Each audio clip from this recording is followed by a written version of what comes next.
എപ്പോഴും അങ്ങനെയുള്ളൊരു കാര്യം വരുമ്പോൾ നമുക്ക് ആദ്യം അത് വിശ്വസിക്കാൻ പറ്റില്ലല്ലോ. പിന്നെ പ്രൈം മിനിസ്റ്റർ ഓഫീസിൽ നിന്നാണ് വിളിക്കുന്നത്. ഞാൻ ഒരു ഷൂട്ടിൻ്റെ അകത്തായിരുന്നു.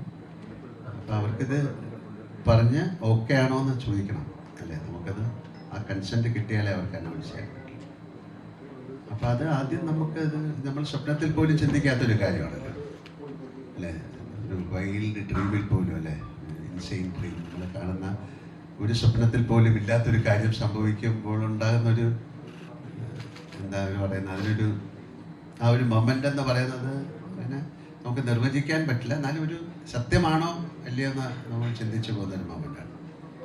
അപ്പോൾ ഒരു പ്രാവശ്യം കൂടെ ചോദിക്കുക എന്താണ് ഒന്നുകൂടെ പറയുന്നത്, ഒന്നുകൂടെ കൺഫേം ചെയ്യാം. അപ്പോൾ എനിക്ക് ആദ്യത്തെ ഒരു നാഷണൽ അവാർഡ് കിട്ടിയപ്പോൾ എന്നെ വിളിച്ചു പറഞ്ഞപ്പോൾ ഞാൻ ഒന്നുകൂടെ പറയാൻ പറ്റും കാര്യം അത് സത്യമാണോ എന്ന്. കാര്യം ഇതൊരു വളരെ പരമോന്നത ബഹുമതി എന്നൊക്കെ വേണമെങ്കിൽ പല പത്രക്കാർ എഴുതിയതിൽ നിന്നാണ് ഞാൻ പറയുന്നത്. ആ വാക്ക് അങ്ങനെ വലിയൊരു ബഹുമതിയായിട്ട് ഞാൻ കാണുന്നില്ല. അത് എല്ലാവർക്കും ഷെയർ ചെയ്യാൻ ഞാൻ ആഗ്രഹിക്കുന്ന ഒരു ബഹുമതിയാണ്. ഒരു മലയാള സിനിമയ്ക്കുള്ളൊരു ബഹുമതിയാണ്. മലയാളത്തെ സ്നേഹിക്കുന്ന മലയാളി പ്രേക്ഷകരെ അല്ലെങ്കിൽ മലയാള സിനിമയ്ക്കൊക്കെ ഉള്ളൊരു ബഹുമതി.